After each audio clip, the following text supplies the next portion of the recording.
Matt, if you were to go for a walk on the beach today, had a stick in hand and just, you know, thinking of drawing some pictures, what would you think? Go on, yeah. You mean join Circle in the Sand? Or maybe I could take that walk in Devon. Devon's a place next to Cornwall. Do you want to try again? Do you want to try again about what Devon's like? Devon is a place on Earth. There we go. Matt, lovely to see you. Speak to you later. Have a good weekend. People are probably completely baffled as to what on earth. Not people of a certain generation and certain music fans. Belinda Carlisle fans. It's been 35 years since she took on the music world solo and topped the UK chart with Heaven is a Place on Earth. She also had a song, Circle in the Sand. Aha, there you go. 80s legend, currently on tour.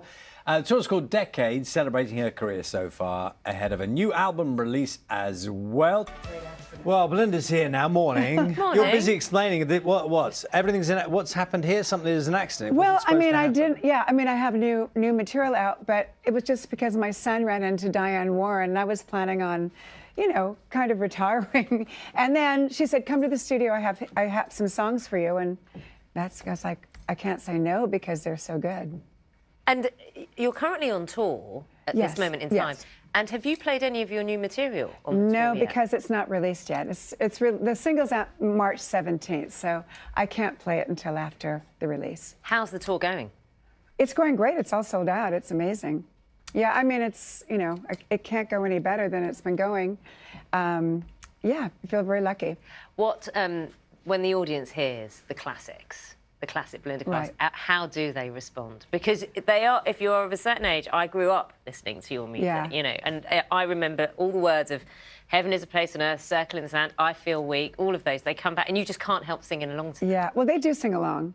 Sometimes they drown me out. I don't know, tonight it's the Manchester Academy and it gets pretty crazy there. So, yeah, it's been great. I mean, you know, Heaven, to see the reaction on people's faces when I sing that song, it makes it, you know, makes it a real joy for me. Do you mess around with it, or do you do it as the fans would expect to hear it? No, we do.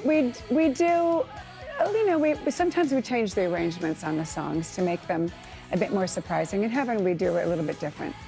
Quite often, when you have artists who've done songs that really make a mark, people like to tell you stories, stories about that moment in time when they remember that song. Have you had any of those? I don't know, people associate with, maybe they played it at a wedding or a funeral. Often there are, you know, there are times. Yeah, I mean, you know, I've had the experience where, you know, and artists have the experience, a lot of them, where certain songs transcend the music and become moments in somebody's life. And it's happened with quite a few of my songs. I've been around for a while, so. Yeah. Are there any that stand out, you know, that felt particularly? I know that Circle in the Sand is one that's often sort of, they bring up because they played it at their wedding or it reminds them of a romance. I mean, I get that quite a bit with Heaven, Mad About You, yeah. Must be a nice feeling there. Oh my God, yeah. I mean, I'm, you know, lucky, like so lucky to have music that has transcended, you know, being music. So now, you said at the beginning were you seriously thinking about retiring, as in stopping singing?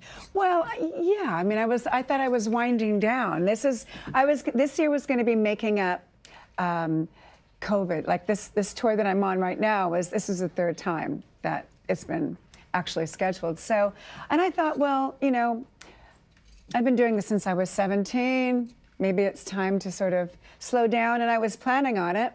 And then my son running into Diane Warren at Starbucks, and they called me, and I just thought, do I really want to do this? Because it's a big commitment, you know? It's a year and a half or 2 years out of my life. So when I went to the studio and heard the songs, it'd be so stupid to say no, and I loved the songs, so. What does your son think of your career, like growing up with a famous mother? Well, I mean, I think he kind of, well, yeah, I mean, he's proud. And you know, I've been doing this since I was 17, as I said, with the Go-Go's. And I started out on my own. So he's probably my biggest fan. And would you just have a look at this material we're showing now and talk us through it? That was a video for Get Up and Go. It was that's Our Lips Are Sealed. That's early 80s, 81, 1980. We had no money for that video. We used the leftover police money for their video. It was like $5,000. But that was, that was just on the cusp of MTV. So when we filmed that video, we thought, this is a big waste of time. What are we doing? This is like, we could be like shopping or doing something else.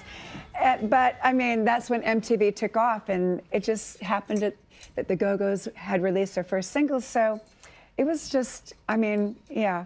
That was way ahead of the curve of video. You've kept busy. You've been in the West End. You've obviously been performing. You've done so much. You were in Dancing with the Stars. How? I mean, when we talk to, I'd say, veterans of the music industry, there are lots of collaborations now. Right. Have you got anyone you look at? I mean, I know Diane Warren, obviously, with the songs, but more kind of newer artists. Do you look at them and think, we could do something here?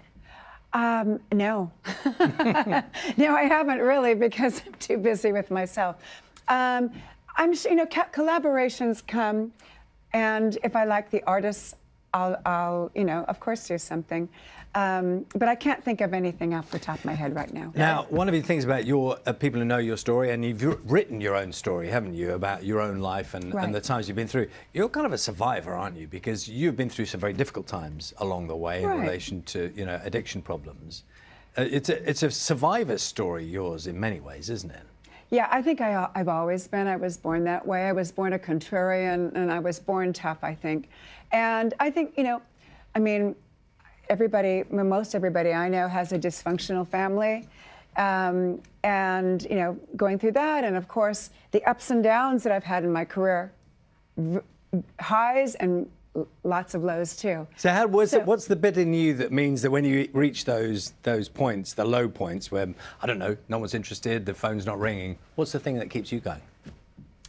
I don't know. I mean, I think I've always had that. I've always been very aware of that witness in me, where I've been able to witness myself and my behavior, and I've been able to do that since I was 7 or 8 years old. Oh, so you kind of see yourself from the outside? I can kind of see myself, yeah. So even like my low points, I could kind of do that, and that is like my, I'm not going to swear, but it's like my no, can I say BS? You can just leave it at that. Yeah, we know what you mean. But I mean, I've always been able to do that, and sort of, yeah. I think that's kept me going. And your fans, people love a journey, don't they? And you were talking about, playing here in Manchester tonight. I guess that's one of the things people invest in, isn't it? A story, a survivor, someone still doing the thing. People love that. The people love the survive. But I mean, I've been doing this for so long. I mean, when you've been doing it as long as I have, I think most people, and at my age, I think they're usually survivors, because it's fun. It's a great career to have. It's not easy at times, but it's great. Lovely to see you here this morning. Thank you. Thank you. Thank you. Belinda Carlisle's new single, Big Big Love, will be out on the 17th of March.